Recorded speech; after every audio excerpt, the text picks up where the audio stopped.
Hello and welcome to this video. We're going to talk about the psychology of Path of Exile 2 and how they pretty much failed from the get-go. And if they had have actually understood the behavioral psychology better, a lot of the issues that people have or had wouldn't have happened because the way that people's brain works. So, let's have a look at some things. We'll start with just the basic. One of the big changes that they brought in initially, they have changed it to help with some of the problems and then also help that you can actually play the game a little easier. Now, the 6 portals in Path of Exile 1, everyone thought if you had a bad build, you needed the 6 portals and you went like a 6 portal strategy where you knew you had 6 portals, so you just ran your head against the wall of the map or whatever until you actually got it done. And then obviously the better your build is, the less you needed those 6 portals anyway.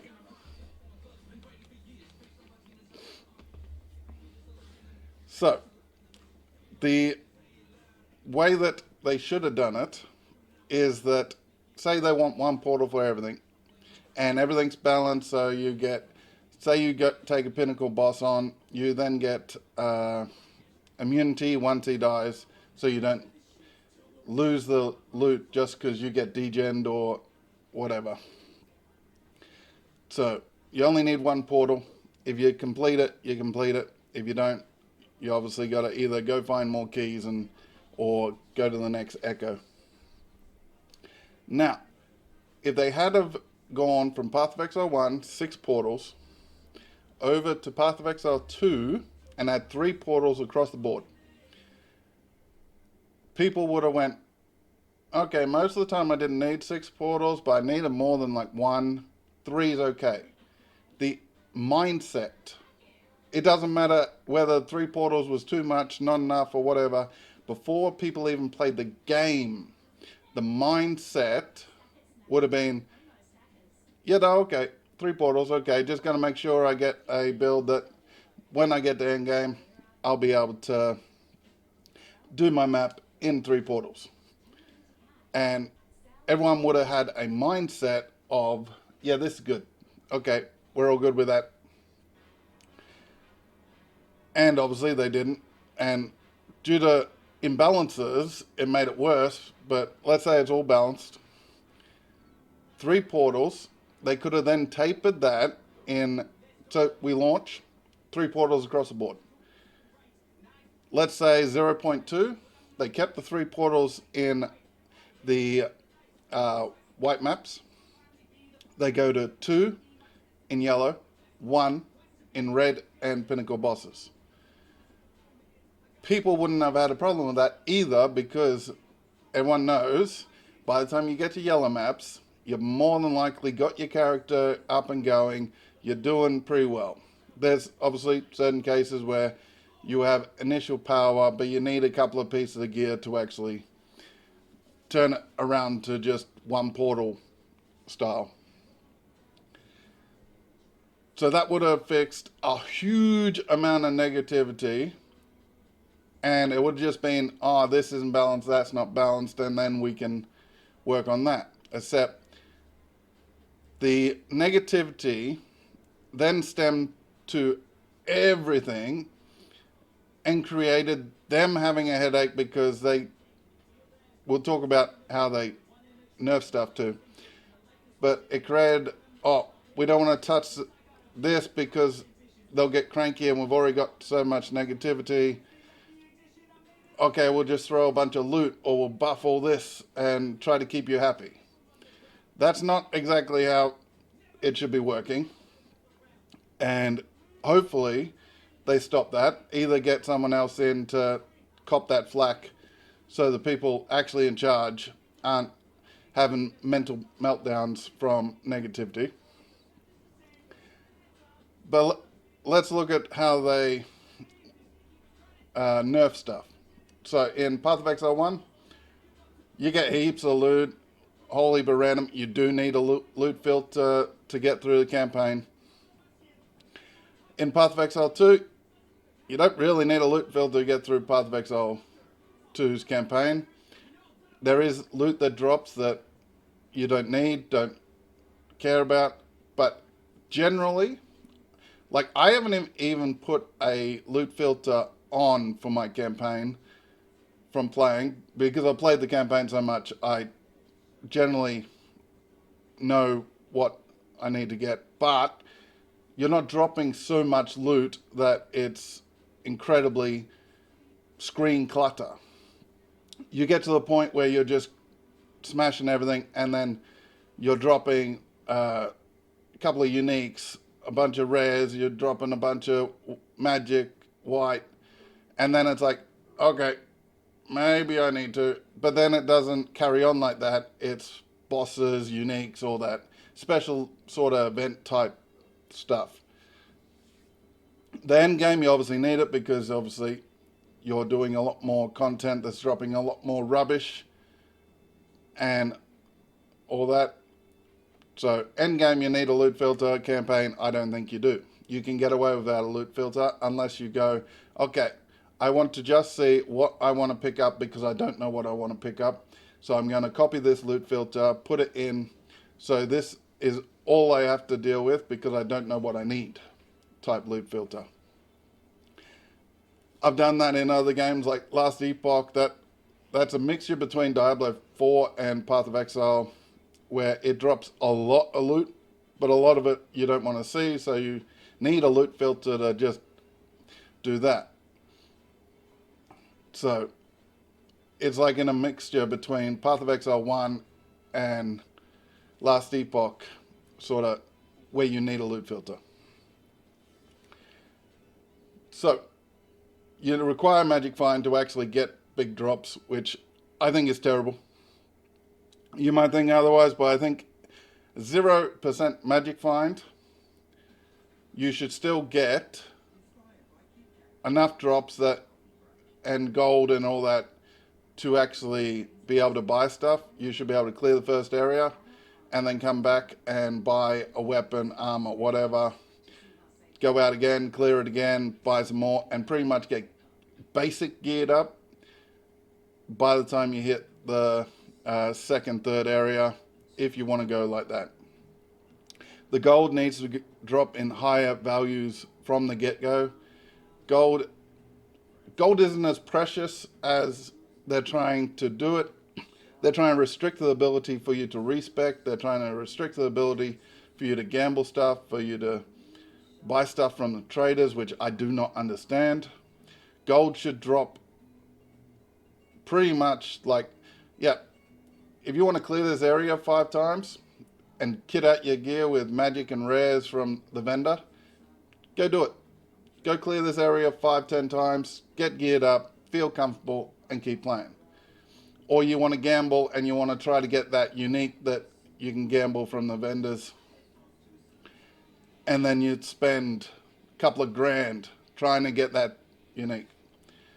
So they need to up the gold. Now, they're nerfing versus buffing sort of weirdity that they seem to do.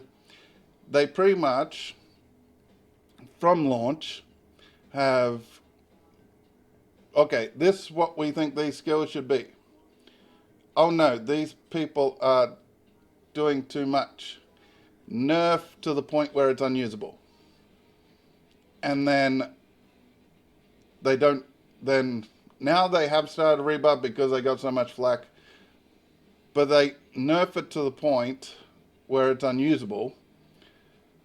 So then it mitigates any build diversity because you can only use XYZ build because they've just destroyed all this build diversity by nerfing it to unusable. They did it in 0.2. They nerfed way too much because they felt the power level was too high without actual real people testing and testing in an environment of a league.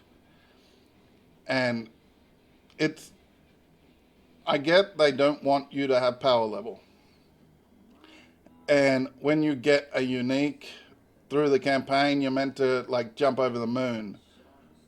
Except 99% of the uniques are trash. And you once you're past a certain level, it is trash to the point where you don't want to pick it up. So that idea of what is good, what is bad seems to be a little mixed up. Or they have one build in mind for that weapon and then yeah. But they need to say something is overpowered, it's working way too much, or you're being able to trigger it more than it thinks. They should have a set amount that they minimize it from. Say it's 100% the get-go. You nerf it to 80%. You nerf it to 60%. You nerf it to 40%. Now, say you want to nerf it all the way down to 40 to 60% of the overall ability of the gems or whatever. Guess what happens if you nerf it periodically until you get to the point where you want? As long as you give the players enough time to play with it and get used to that lesser power before you nerf it again, people have a acceptance mindset because that's how the brain works. We get used to a certain way and then it drops a little, then it's like, oh, okay, it's still workable. They still use it and they accept it at a level. And then if you drop it too much, that's when you know you've nerfed it too much because people are complaining it's unusable. So you put it back to where it was. People will accept that sort of nerfing more than if you just go 100% to 60%. They will complain 10 times more if you go 100 to 60 than 100, 80, 60. And yeah, it's basic behavioral psychology and everything. And Path of Exile 2 crew and other companies and everything, but we're talking Path of Exile 2. They need to understand how to actually initiate acceptance of things. Like if something is well overperforming, everyone has had 2-3 months to get in their mind, yeah, this is way overperforming, it's going to be nerfed, it's probably going to be nerfed down to like 60%, and it's going to be, we'll see how usable it is with every other change on top of that. People have accepted it being weaker before they've even nerfed it. The problem comes when they nerf after that initial period where it's like, oh, look at this, I can use this, this, this, this, this, and this. And then all I need to do is focus on these skills, that skills. Oh, yeah. And then you start playing it and a few no-lifers grind their way through like every game. They grind their way through, they reach the highest power, and you're going, oh, once I get there, I'll be able to do this and tweak it to my liking, yes. And then they come out and nerf it down another 60%. And it doesn't matter whether that's a good nerf or a bad nerf. The reaction is pretty much guaranteed, and you know that people are not going to accept it because they've just spent, maybe not this last patch because they've hid everything from us, but say they release it like a week in advance. They've spent a week going, okay, I need to do this, I need to do this. By the time I'm this level, I need to look for this. Okay, they've spent a week setting it out, and within a day, 2 days, you've just destroyed a whole week of their planning. Now, the exception is the tornadoes type stuff where they misput the data. They then changed up wording and stuff on some gems to fix their nerfs that and all that, but that's a bit grey area dodgy. But the tornadoes were doing 50% per tornado increase, so 10 tornadoes did 1,000%. By the time they got, yeah, I think 10 tornadoes was like 1,000% damage increase, and people were doing way too much damage. And some cases were doing like 14, 15 million damage. And once the bug fix came in, they were doing a couple of million. That is fine to nerf and fix the mistake. The nerfs that it's like, oh no, we think you're doing too much damage. We're going to nerf it because we don't like you doing that amount of damage. We want everyone to do less damage overall in this game. You can't just come out and nerf the bejeebers out of stuff and expect people to be fine with it, and then be surprised that people are negative and then cry about people being negative. Like, okay, say this new league that should come out in June, hopefully, maybe. So we're going to spend the next year doing whatever the next league in POE 1 is. They bring out, everyone's used to POE 1. Everyone knows how things work. You're now doing all this damage. They got to say they got a sword and a shield combo sort of thing where you can empower your shield and then you empower your sword and you do like 200% damage. And then it's like the retaliation type thing. Think about like that. You build up and then boom, boom, boom, boom. You're just slashing and destroying things as you go through, building up this damage and then destroy. And then you get to bosses. You got to play a bit of mechanics. You hit a bit, you power up and you go bam. And 2-3 hits, they're dead. Because of how powerful it is. Now imagine how good that would feel, getting a build that you pretty much ramp up, bam, destroy. Say after a couple of days playing, they then come in and pretty much make it so it's virtually useless. And it gives you like 80, 100% more damage in a more restricted area. Do you think people are going to be happy with that? No. Would you expect people to be negative about that and pretty much bring out all the negativity that the internet has and focus it towards whoever is seemingly responsible for that nerf? Yes. So why would you cry about it? Like, I don't understand the weak-mindedness of some of the GGG hierarchy. They nerf stuff, people get upset, then they're surprised people got upset, and then they get upset that people got upset. That's a whole different tangent, but yeah. And then lastly, we'll talk about the streamline mats versus what Path of Exile 2 does. Now, Path of Exile 1 is fairly streamlined.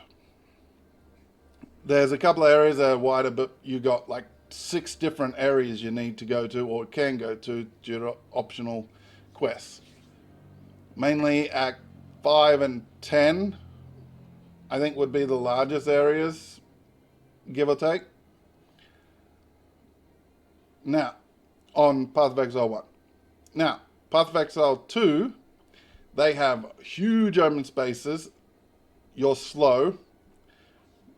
You have no real movement ability to make it up during the campaign.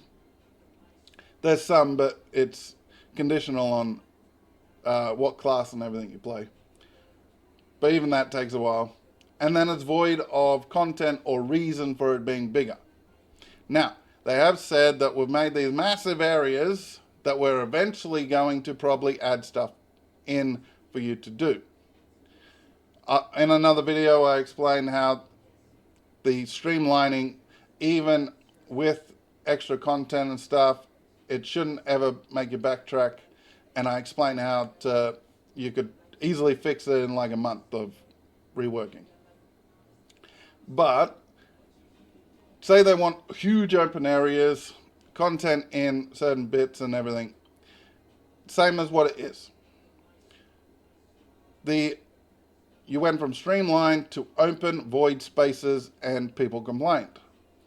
To avoid that, you make a slightly larger area, but streamlined, and then as you get content to add to it, you expand the map out, then expand the map out.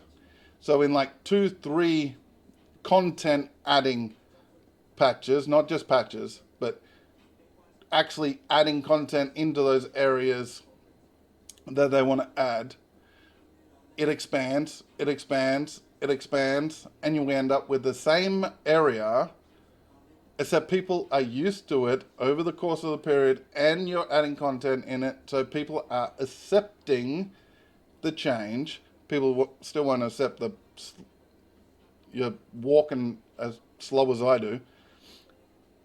Old people with walking sticks walk past me.